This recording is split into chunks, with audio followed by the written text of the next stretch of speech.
Le premier point, c'est la nomination d'un nouveau Premier ministre en République du Mali par son Excellence, Monsieur le général d'armée Assimi Goïta, président de la transition, chef de l'État de la République du Mali, qui a donné sa confiance au général de division, docteur de l'université, Abdoulaye Maïga,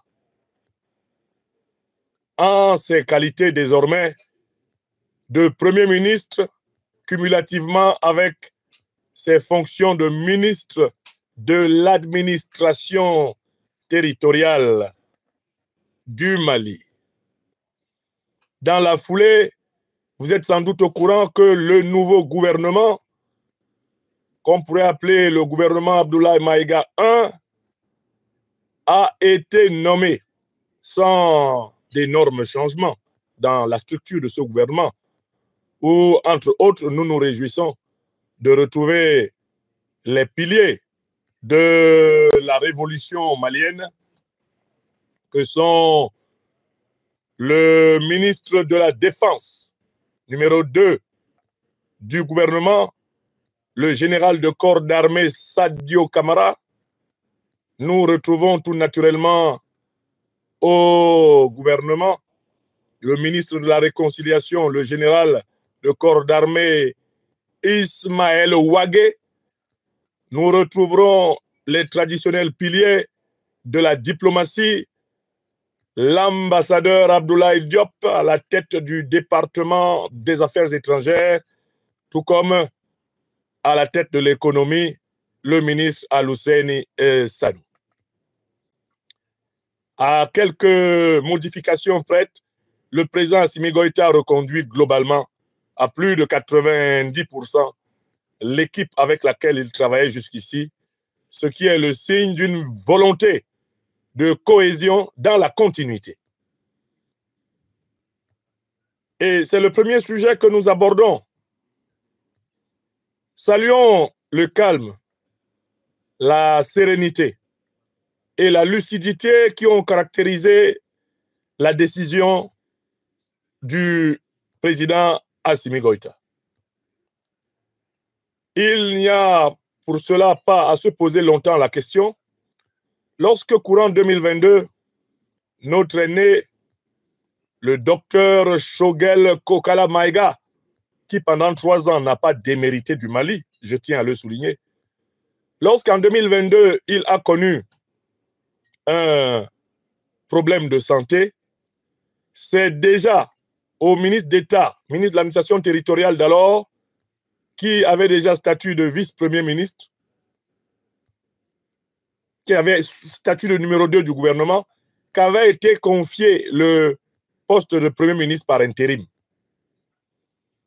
Et quand le docteur Choguel Kokala Maïga a été rétabli dans la santé et qu'il a repris ses fonctions, le alors colonel docteur Abdoulaye Maïga a repris ses fonctions exclusives donc de ministre de l'administration territoriale, ministre d'État chargé de l'administration territoriale, et il était désormais désigné vice-premier ministre.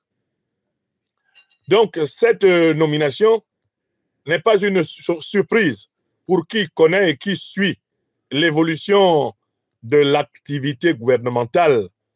Il s'agit d'un glissement catégoriel qui a l'avantage non seulement d'assurer la continuité sans interruption de l'action du gouvernement, mais en même temps d'en renforcer la cohésion. Car il n'a échappé à personne que les événements du 16 novembre 2024, avec la sortie de l'ancien Premier ministre Dr Choguel Kokala Maïga, critiquant son patron, le chef de l'exécutif, le président de la transition, cet événement du 16 novembre eh bien, remettait en cause la cohésion du gouvernement et obligeait ipso facto le président Assimi Goïta à prendre des dispositions pour restaurer cette cohésion et permettre aux objectifs fondamentaux du Mali énoncé dans la fameuse trilogie que vous connaissez, à savoir la souveraineté acharnée, recherchée et défendue du Mali, la liberté de partenariat stratégique de l'État malien révolutionnaire panafricaniste contemporain et la défense des intérêts vitaux du peuple malien, il fallait que ces trois objectifs se poursuivissent. Il aurait fallu qu'ils se poursuivissent sans obstacle.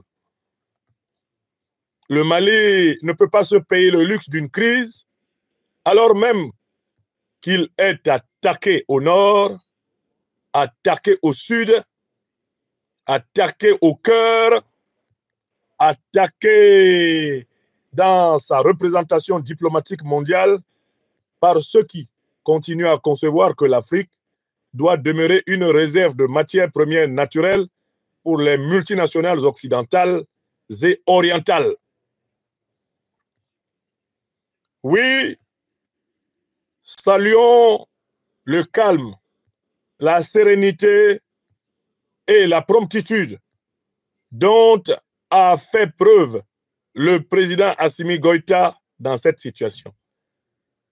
Sans verser dans une quelconque polémique, il s'est contenté de prendre ses responsabilités, toutes ses responsabilités. Je voudrais rappeler que j'ai aussitôt appelé tous nos frères et sœurs du Mali, en cette période particulièrement délicate, à ne pas céder à la division pour des querelles de poste et de carrière personnelle, à regarder l'intérêt général du peuple malien et la situation extrêmement critique du peuple africain, menacé d'être délogé de son continent originel, menacé d'être jeté dans les mers et les océans et réduit au statut d'immigrés et de boat people aux portes des autres continents. Le deuxième point de mon analyse de cette nomination porte sur le nouveau Premier ministre, le général de division Abdoulaye Maïga. J'ai l'avantage de le connaître. Non pas simplement parce que c'est un ami et un frère, puisque nous sommes unis dans le combat pour l'émancipation de l'Afrique, mais parce que j'ai maintenant eu le temps d'apprécier l'étendue de ses qualités, qui sont une chance pour le Mali, comme l'étaient les qualités du docteur Choguel Kokala Maïga. Depuis que je parle de cette affaire, je veille à ne pas écorcher notre aîné, le docteur Choguel Kokala Maïga, car quelles que soient les raisons pour lesquelles il se sépare de son jeune frère, le président de la transition, j'ose croire qu'il va conserver, comme la prunelle de ses yeux, le souci de protéger le Mali de la prédation des néocolonialistes et des impérialistes. Et parce que je crois qu'il est capable de se dépasser pour rester à cette hauteur d'engagement, je ne veux pas aller plus loin que la critique, on va dire, purement politique au sujet de son action, comme je l'ai fait. Et j'ai demandé à tous mes amis, sur tous les médias où je m'exprime, d'avoir la même attitude envers le doyen. Vous savez, quand vous venez de quitter un poste qui vous plaisait, auquel vous teniez, un poste où vous vous sentiez utile pour vous-même et pour votre patrie, il n'est pas facile de vous détacher et de ne pas avoir un pincement au cœur. L'homme est un être de chair et d'esprit. Et la chair est faible. Sans oublier la déception de tous ceux qui autour de vous, quand vous avez du pouvoir, comptent sur vous pour être promus. Tous ceux qui comptent sur vous pour être promus, eh bien, sont déçus quand vous dégringolez de la position à laquelle vous étiez et peuvent, par leur tristesse, réveiller en vous ce que Spinoza appelait les passions tristes. Et vous en venez à voir essentiellement le mauvais côté, eh bien, de votre départ de vos fonctions. Voilà pourquoi il faut, dans ces moments-là, toujours prendre le temps du recul. Et bien souvent, le courage consiste à anticiper et à quitter les choses avant que les choses ne vous quittent dans le domaine politique. Donc, je voudrais aujourd'hui m'appesantir sur le docteur Abdoulaye Maïga, nouveau Premier ministre du Mali, tel que je le connais. D'abord, c'est un citoyen malien excellemment formé.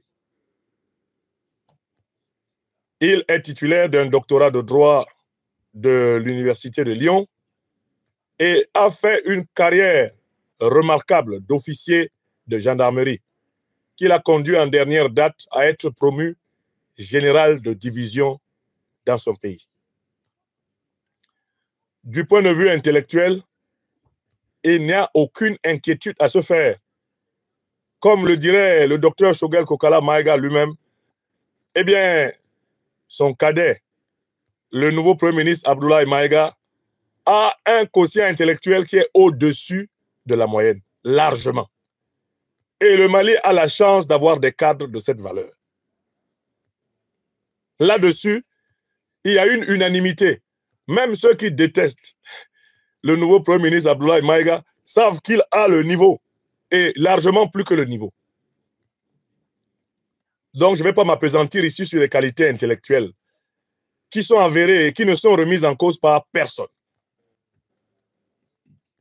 En tant que docteur de l'université, enseignant depuis mes 21 ans, ayant roulé ma bosse sur 4 continents comme professeur, j'atteste des qualités intellectuelles remarquables du nouveau Premier ministre et bien du gouvernement du Mali. Mais ces qualités ne suffisent pas. Il y a des intellectuels voyous, il y a des intellectuels félons qui ont utilisé leur intelligence pour combattre l'Afrique, pour détruire l'Afrique, pour la brader, pour la livrer à leur maître. Donc l'intellectualité en elle-même ne suffit pas, il faut qu'elle soit accompagnée d'une dimension morale. Dans la dimension morale, je tiens à souligner que tout ce que j'ai pu lire, tout ce sur quoi j'ai pu enquêter, personnellement, ne m'a pas permis de trouver le nom du général de division Abdoulaye Maïga dans une sale affaire, dans une affaire de détournement de près ou de loin de quoi que ce soit, des biens publics du Mali, dans une affaire de corruption à haute échelle de quoi que ce soit au Mali. Son nom n'est pas dedans et n'a jamais été cité. Je n'ai pas trouvé son nom dans les grands scandales politico-militaro-financiers qui ont frappé le Mali ces 30 dernières années. Il n'est pas dedans. Donc, il arrive à la primature avec une stature morale qui est extrêmement importante quand on veut servir un peuple. Il ne faut pas que votre nom soit cité parmi ceux qui ont volé le peuple ou qui ont encouragé les voleurs ou qui étaient avec les voleurs associés pour voler. C'est important. Bon. Troisième qualité de très grande importance sur le plan politique. Le général docteur Abdoulaye Maïga est un excellent orateur. C'est cela qui lui a valu de s'occuper du porte-parole du gouvernement du Mali. Et c'est un excellent orateur, non pas parce qu'il parle beaucoup, mais parce qu'il parle correctement et droit. Voilà pourquoi nous l'avons appelé très tôt l'homme à la parole orthogonale. La parole orthogonale. Sa parole est d'équerre. Quand il parle, eh bien, ce qu'il dit se comprend logiquement et cela est aisé à partager transversalement. Sa parole est d'équerre. Quand il parle, ça coule de source et ça atteint toutes les catégories de manière claire. Pour les hautes fonctions de chef de gouvernement, la maîtrise de l'art oratoire est essentielle, en même temps que la maîtrise du volume de paroles débitées par semaine. Un chef de gouvernement ne peut pas beaucoup parler. Un chef ne parle pas beaucoup. Un chef de gouvernement ne peut pas aller de long en large. Il a vocation à ne parler que lorsque cela est essentiel. Un chef de gouvernement ne peut pas avoir des discours qui vont du coq à l'âne, qui tirent à U et à Dia. Un chef de gouvernement doit s'efforcer d'avoir des propos qui ne font pas des sorties de route, des dérapages incontrôlés, des glissements perplexes. Les Maliennes et les Maliens connaissent de ce point de vue le docteur Abdoulaye Maïga comme un homme à la parole concise, rigoureuse, à la parole droite. Et c'est un homme qui ne parle pas la langue de bois. C'est un homme sincère, véridique, direct, et qui n'a pas peur de défendre le droit de son peuple. C'est une qualité essentielle pour la primature. Je vois une autre qualité. Le docteur Abdoulaye Maïga n'est pas un politicien, au sens où il n'a pas roulé sa bosse à l'intérieur des partis politiques, eh bien, du Mali. Alors, ça peut être un inconvénient pour lui, puisque ça veut dire qu'il ne connaît pas toutes les ruses dont les politiciens sont capables. Mais c'est en même temps une qualité, puisque cela lui permettra d'apprendre. En tant que chef du gouvernement, il sera obligé d'apprendre tout ce dont l'homme et la femme politique dans la terre et en Afrique sont capables. Alors, anecdote, moi j'aime bien, quand je viens au Mali, ramener des livres à mes amis. Je sais déjà quel genre de livre je vais lui amener la prochaine fois que je le vois. Voici ce que votre frère vous apporte. Je vais lui faire une bonne sélection de livres sur les différents stratagèmes dont les politiciens sont capables. Quand vous êtes chef de gouvernement, il vaut mieux être au courant de tous les stratagèmes dont les politiciens sont capables, parce que même quand vous n'êtes pas un politique de métier, vous serez obligé de savoir gérer les politiques. Les politiques sont glissants. Ils sont extrêmement glissants. Ils sont saillants, ils sont imprévisibles. Les politiques sont des spécialistes de la contorsion. Les politiques sont des dribbleurs. Et d'ailleurs, l'un des meilleurs descripteurs de l'un des pires politiciens ouest-africains, Alassane Dramane Ouattara, le satrape reptilien venu de Sendou pour troubler la paix des Ivoiriens, et ayant renié notre belle terre burkinabé de Sendou pour venir troubler toute l'Afrique avant d'être dégagé incessamment. L'un des meilleurs descripteurs d'Alassane Dramane Ouattara n'a-t-il pas été le général docteur Abdoulaye Maïga lors de son discours de 2022 à la tribune de l'ONU? Il y a vu un chameau auto-dribbleur capable de fabriquer du troisième mandat en se présentant comme un grand défenseur de la démocratie. Donc, j'insiste sur ce point, le général docteur Abdoulaye Maïga n'est pas politicien, au sens où il n'est pas rompu au micmac de la classe politique, au sens de la politique quotidienne. Mais c'est un excellent apprenant, c'est quelqu'un qui apprend très vite. C'est quelqu'un qui comprend très vite. Et je vous ai rapporté lors de ma précédente conférence la séquence qui a porté sur le fameux problème de l'augmentation des partis politiques au Mali. On aurait bien voulu lui faire porter la responsabilité d'avoir supprimé des partis politiques au Mali. Mais il a compris que c'était un coup de politicien et que s'il y était tombé, c'est lui qui serait présenté comme le liberticide, l'ennemi des libertés, l'antidémocrate, etc. Alors qu'une méthode plus pédagogique consisterait, par exemple, à amener les responsables des partis politiques à se regrouper par affinité idéologique et à constituer des alliances, des coalitions. Et cela n'est pas bien compliqué, puisqu'il suffit de regarder leur programme pour savoir à quel type de famille ils peuvent appartenir. Le général Dr Abdoulaye Maïga, nouveau Premier ministre du Mali, a une qualité supplémentaire que je cite. C'est que c'est un serviteur désintéressé de son pays. À toutes les fonctions où il a été nommé, il s'est efforcé de faire le travail pour lequel il a été, j'utilise un anglicisme, appointé. C'est un excellent serviteur, c'est quelqu'un qui sait savoir fonctionner une administration, c'est quelqu'un qui sait faire fonctionner une équipe, c'est quelqu'un qui met autour de lui les siens à l'aise pour travailler de manière optimale et qui a l'habitude de la contradiction intellectuelle et qui aime s'entourer de gens qui lui disent des choses intelligentes. C'est important pour un chef politique de ne pas être entouré de médiocres. Bref, de gens qui, de toutes les façons, ne peuvent rien savoir de mieux que lui. Un grand chef politique est quelqu'un qui sait s'entourer de toutes sortes d'expertises. Parce que le service du pays requiert sans cesse la recherche des lumières, la recherche des expertises, la recherche de tout ce qu'il y a de meilleur dans tous les domaines.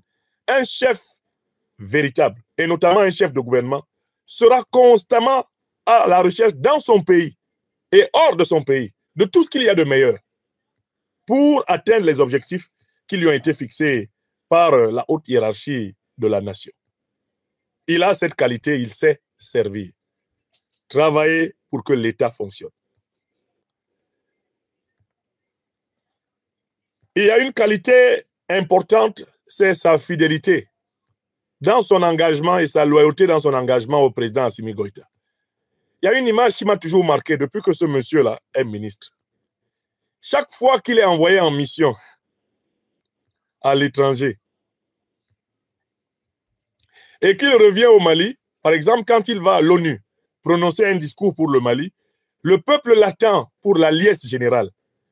Mais le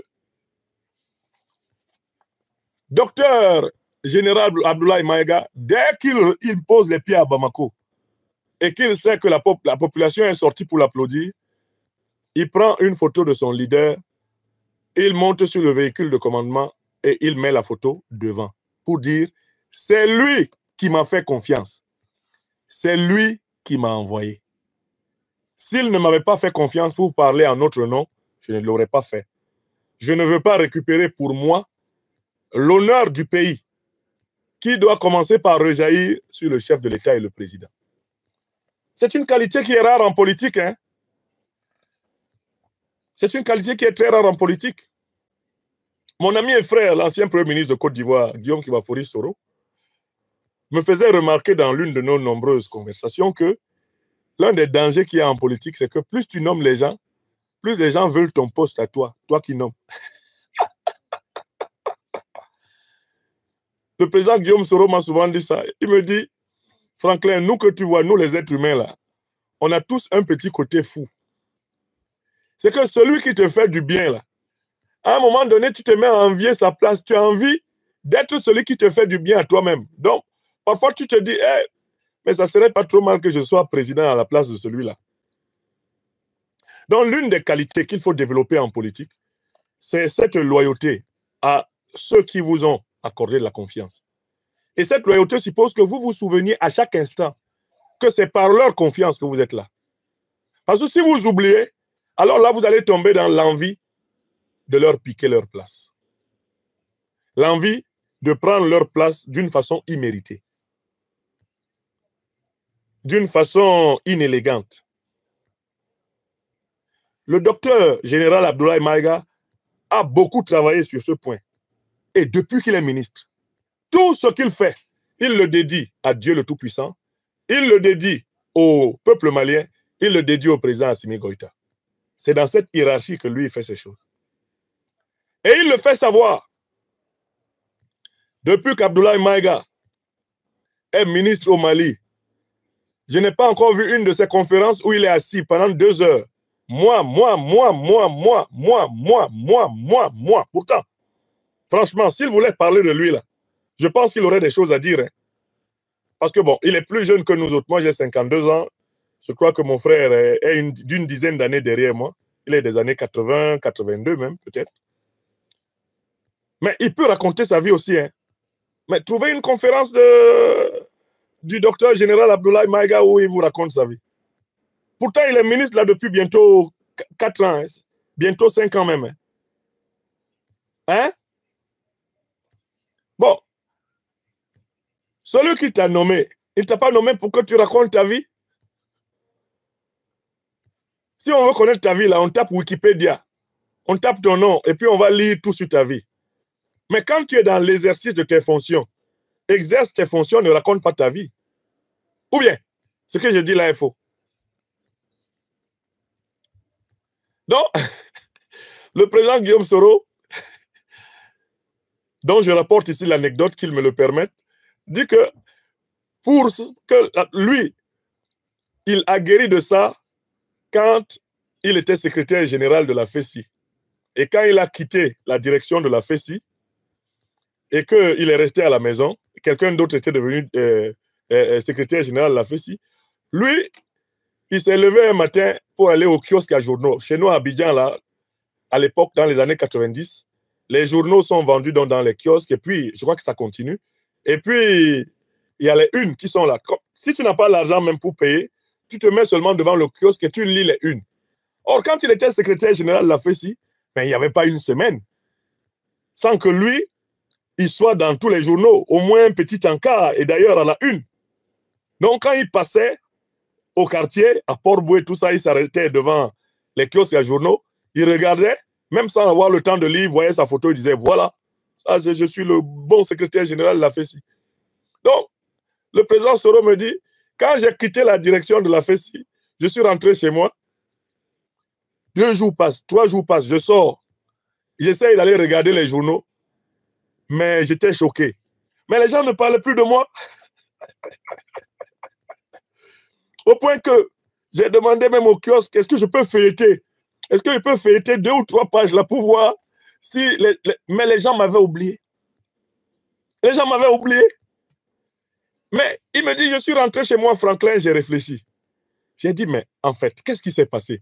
Comment moi, l'inamovible, le chef Bogota, le Kenny Banani, l'homme qui a secoué le campus, je quitte 1 semaine, 2 semaines, on ne parle plus de moi. Je ne suis plus à la une. Qu'est-ce qui s'est passé?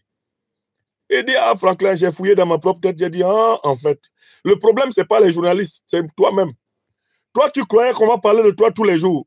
Que ici en Côte d'Ivoire, là, c'est seulement toi seul qui existe. Il dit, Franklin, je me suis regardé dans un miroir, j'ai dit, oh, nous les hommes, on a un problème. Et nous devons commencer par nous combattre. Le pire ennemi de tout être humain, c'est d'abord lui-même. Parce que si tu as une fausse opinion de toi-même, là, tous tes problèmes vont venir de là. Si tu te prends pour le nombril du pape, voilà tous tes problèmes qui vont venir de là. Donc, chacun de nous, tous les jours, là, quand il passe devant le miroir, il doit dire, hey, toi là, méfie-toi. Ne me crée pas des problèmes que je ne mérite pas. Les problèmes que tu dois me créer sont des problèmes que je mérite. Ne te prends pas pour le Dieu de la terre. Ne te prends pas pour le Dieu de la terre. Fais l'effort de te souvenir que de terre et de poussière tu es fait. Tiré de poussière, tu y retourneras. Même quand tu critiques quelqu'un, n'oublie pas que c'est un être humain. Retourne parfois ton ironie contre toi-même pour te souvenir que toi aussi tu es un homme et que tu n'es pas parfait. Non, mon ami Guillaume Soro m'a raconté cette anecdote qui m'a vraiment beaucoup marqué en disant que, Franklin, quand j'ai quitté le secrétariat général de la FESI et puis j'ai fait 2 semaines et puis on ne parle plus de moi là, c'est là où j'ai travaillé sur ce problème. Donc moi, quand je me lève le matin, je ne cherche pas à savoir quel journal a parlé de moi. Alors que quand j'étais SG de la FESI, voilà, j'essayais de guetter ça pour savoir si je suis un gars important dans ce pays. Ton importance, elle commence déjà par le fait que tu es maître de toi-même. Tu es détaché de toi-même. Et quand on te donne des fonctions, une mission à accomplir, tu l'accomplis avec détachement. Tu ne passes pas ton temps à tirer la couverture sur toi. Moi, quand j'avais moi. Et je pense que sur ce point, le général de division, docteur de l'université, Abdoulaye Maïga, est incontestablement exemplaire. Il n'a jamais voulu tirer la couverture de la gloire sur lui. Non pas parce qu'il ne mériterait pas, mais parce qu'il sait que c'est la source de toutes les dissensions, de toutes les scissions, de toutes les suspicions, de toutes les méfiances et de toutes les fissures à l'intérieur des meilleures amitiés et des meilleures camaraderies. Il faut savoir reconnaître à chacun sa valeur et il ne faut pas vouloir voler aux autres leur lumière. Ah, l'autre là, tout ce qu'il fait là, ça ne vaut rien. C'est grâce à moi que ça vaut. Quand tu es comme ça là, c'est pas bon. C'est pas bon. C'est pas bon dans la vie privée, c'est pas bon dans la vie publique.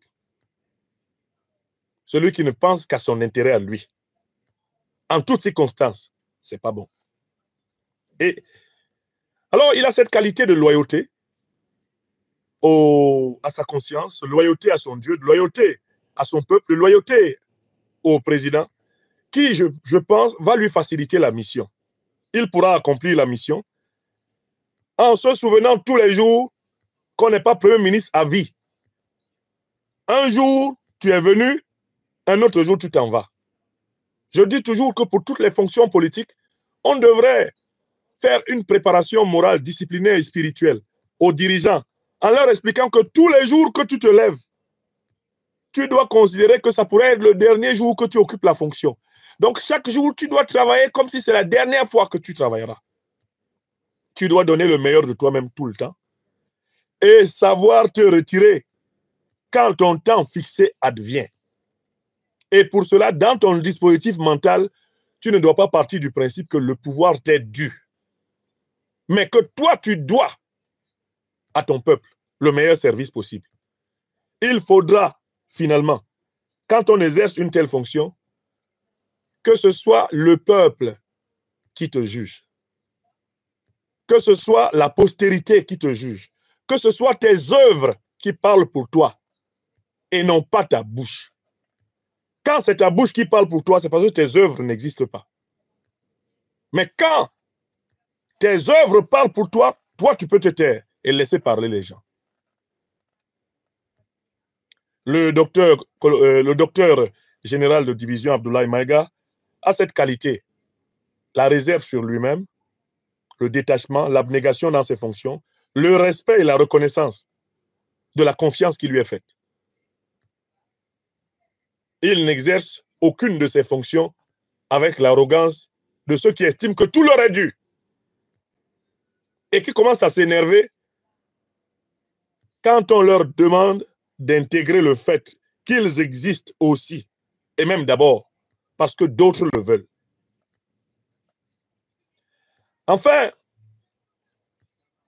le docteur général de division Abdoulaye Maïga, arrivant au gouvernement, va devoir relever à très court terme et moyen terme plusieurs défis. Le défi sécuritaire, avec le renforcement de la sécurité dans tout le territoire national, notamment avec la question préoccupante de Tinzaouaten, de la frontière algérienne, la frontière mauritanienne, du double jeu sénégalais envers le Mali, la question de la frontière ivoirienne, toutes ces frontières menaçantes à partir desquelles la CEDEAO est en train d'avancer ses pions, vont devoir être traitées sérieusement par ce gouvernement. Le deuxième défi est le défi économique. Continuer à préparer l'économie malienne à se libérer du joug néocolonial du franc CFA. C'est une responsabilité immense qui pèsera sur ses épaules, notamment, entre autres, il sera important de résoudre le problème de la rareté de l'énergie, les coupures de courant, l'insuffisante distribution de l'énergie électrique dans le pays. Des solutions à court et moyen terme s'imposent. Et le Premier ministre, Abdoulaye Maïga, sait sans doute qu'il sera jugé à son succès sur ces chantiers concrets. Le chantier de la baisse du coût de la vie, la baisse continue des produits de première nécessité, l'autosuffisance alimentaire sont des chantiers importants. Le chantier géopolitique régional, la construction accélérée de la Confédération de l'AES, il sera attendu sur ce chantier, tout comme dans le renforcement du bloc multipolaire au niveau des Nations Unies et au niveau de la conférence des pays amis de la Charte des Nations Unies, qui devrait permettre que le Mali soit en capacité d'adhérer aux BRICS. Je souhaite à mon ami et frère Abdoulaye Maïga d'être ce Premier ministre qui va faciliter l'adhésion du Mali aux BRICS. Voilà pour les défis qu'il aura à relever en parfaite fidélité, en parfaite entente avec son chef, le président Assimi Goïta et leurs compagnons, les membres du gouvernement. Excusez-moi.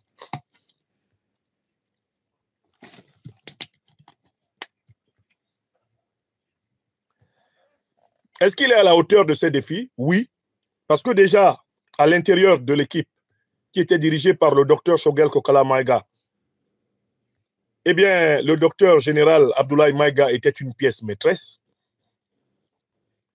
Deuxièmement, parce qu'il a une connaissance parfaite de tous ces dossiers, parce que c'est un cadre dynamique qui travaille selon des méthodes modernes, parce qu'il a la confiance du président, la confiance du gouvernement et la confiance de la majorité écrasante des Maliens, des Africains et des serviteurs de l'émancipation du Sud global. Je sais qu'il est à la hauteur et qu'on peut dire de lui, he is the right man at the right place. C'est l'homme qu'il faut à la place qu'il faut. Ce qui n'enlève rien au mérite du docteur Choguel Kokala Maïga, qui pendant les près de 4 années où il a été à la primature, s'est lui aussi efforcé de donner le meilleur de lui-même. Ce qu'il y a de positif dans le bilan du régime de transition depuis 2021 doit également au docteur Choguel Kokala Maïga qu'il soit salué et surtout qu'il soit apaisé, qu'il soit fier de voir son cadet prendre sa relève une deuxième fois. La première fois, c'est quand il était malade et il l'a félicité publiquement pour la qualité de son intérim. La deuxième fois, c'est quand les nécessités de la cohésion politique se sont imposées et que le président Goïta a choisi de renforcer la cohésion de son gouvernement en confiant à son ministre d'État, ancien ministre d'État, les fonctions de Premier ministre. Aux partisans de tous nos dirigeants au Mali et notamment aux partisans de l'ancien Premier ministre Choguel Kokala Maïga, je demande d'avoir pitié du Mali et de baisser le ton sur les réseaux sociaux. À force de hausser le ton, vous allez obliger les partisans de la transition, et notamment du chef de l'État, président de la transition, à redoubler de ton. Et vous allez générer une escalade verbale sur les réseaux sociaux maliens dont nous n'avons pas besoin. Moi, je me positionne comme quelqu'un qui dit « Regardons l'intérêt général du Mali et de l'Afrique et calmons-nous. » Le Mali, dans l'échiquier stratégique et politique du continent africain, est un État trop important pour qu'on le laisse partir dans une querelle de personnes.